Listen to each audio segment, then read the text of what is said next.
ही social media देखील मोठ्या प्रमाणामध्ये आपण सांभाळतोय.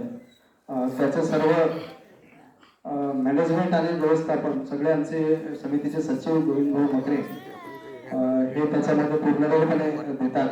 आणि व्हॉट्सअप असेल किंवा सर्व फायनान्शियल असेल किंवा युट्यूबवरील व्हिडिओज अपलोड करण्याचं काम, इथून सर्व काम ते करतात.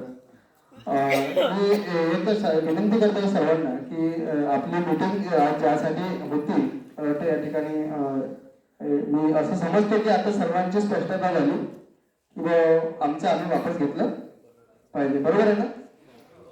कोणाला असं वाटतं की आपण सोडून दिलं पाहिजे? आता सगळ्याला वाटतं ना की आपण आता गेलं पाहिजे. तर एक आपण जबाबदारी प्रत्येक तालुक्यामध्ये एक व्यक्ती तुम्ही आम्हाला सुचवा या ठिकाणी की त्यांचं नाव तुम्ही आम्हाला द्या की जेणेकरून आम्हाला काही पावत्या ज्या आहेत त्या पावत्या त्यांना वाटप करता येतील आणि त्या तालुक्यांमध्ये त्यांनी ती जबाबदारी स्वीकारली. सामूहिकरित्या एका तालुक्यात बरेच लोक आलेले आहेत आणि तुम्ही एक एक तालुक्याचं उभे राहा की म्हणजे तसं तुम्हाला हे करता येईल. अर्जुन वर्ग व्यापले असेल इकडे मोहन तालुका तुमचा पवनी साकोली सडगर्जुनी गोरेगाव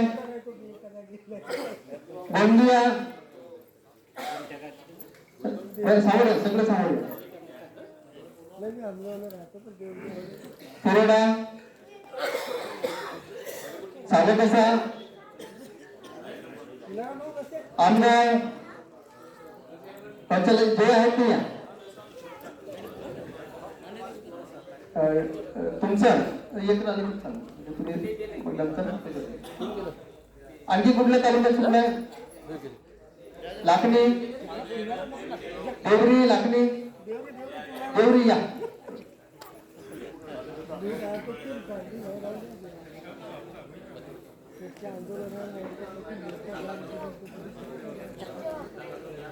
लाखांदूर आणखी कोणता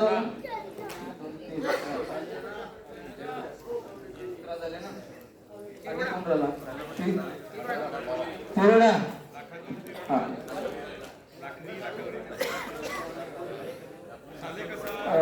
आणखी कोणता राहिला? साकोली झालं.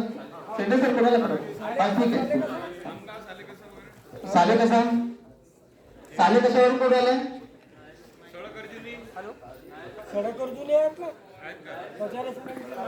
सडगर्जुनी आले ना सर. भंडारा तालुका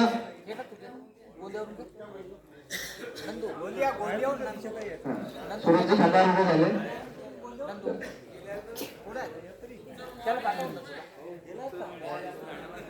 तुमचं झालं ना? मोहाळी पण झालं ना? किशोरवाला हो. तुमचं काय मोहाळी आहेत? एक आहे.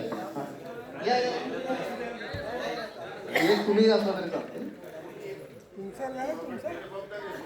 आता एक समाज बांधवांना माझी सगळी विनंती आहे की आपण पावती हा जो आहे आजपर्यंत आपण मला वाटते 2-3 वर्षामध्ये वापरलेला नाही.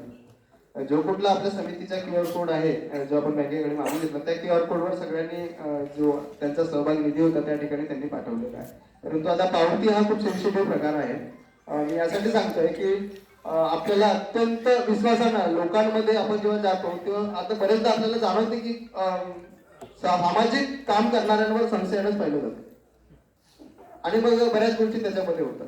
आपल्याला आता लोकांचा विश्वास जे आहे ते थोड म्हणजे केवळ संपादन करायचं नाही तर ते अत्यंत आत्मीयतेनं त्याची जाणीव घेऊन देखील आपल्याला पुढे जावं लागेल. आणि म्हणून प्रामाणिकपणे आपण नाही म्हटलं की आपण 80,000 हा आकडा गृहीत करतोय ते 80,000 जे आपले समाज बांधव आहेत त्यांच्याकडे प्रत्येक कुटुंबी जर 100 रुपये आपल्याला प्राप्त झाले तर मला वाटतं आपली लढाई काही मोठी नाहीये. आणि एकानंच लाखो खर्च करण्यापेक्षा जर आपण पैसे जमा करून केलं तर मला वाटतं त्या लोकांना त्याची जाणीव राहील आणि कशासाठी आपण हे देतो हे देखील त्यांच्यापर्यंत पोहोचेल. आणि म्हणून हे तेवढंच महत्वाचं आहे. सर्वांनी मला वाटते याच्यात सक्रिय सहभाग, कुठल्याही अडचणी असतील किंवा लोक कुणा काय प्रश्न विचारत असतील तर आम्ही कधी पण तयार आहोत. कुणाला पण आमच्या मधल्या आहे की तुम्ही विचारा. आणि हो अनेक गोष्टी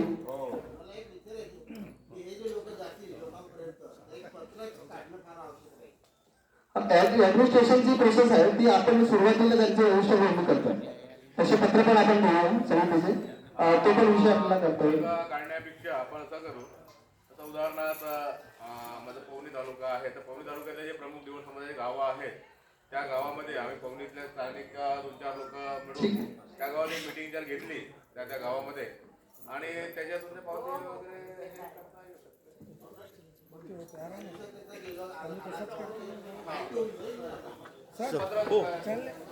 एक पत्र मी तयार करून देतो सगळ्यांना, त्याच पत्रात कॉपी करून हे करतोय.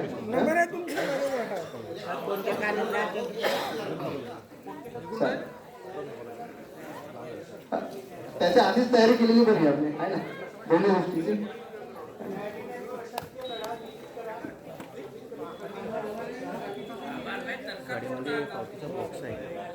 तर ते त्यांचं एक नियोजन जे आहे आपलं करावं लागेल. मला वाटतं डॉक्टर सर्वांची नोंदणी करा आणि डॉक्टर साहेबांसोबत तुम्ही बसा ग्राउंड टेबल आणि तसे नावं आणि पावत्या हे करू. बाकी तुम्ही रोज सहकार्य करा डॉक्टर साहेबांना. गोविंद भाऊ मला वाटतं याच्यानंतर एक आभार प्रदर्शन करतील.